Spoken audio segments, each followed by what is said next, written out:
Znači možeš gađat preko zida njih, svejedno ti je bolje jer se ona maknula pa imaš više mjesta. Ili možeš kad se ona makne u desnu stranu, znači tamo gdje stoji golman, možeš i tamo pucat pa kak ti više paše.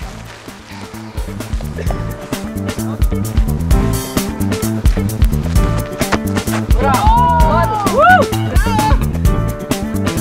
Gumbar nestane. Ajde, hoćeš ti sad kako se to pravilno izvodi? Pa dobro, ajde. Namjestiš sebi loptu tako.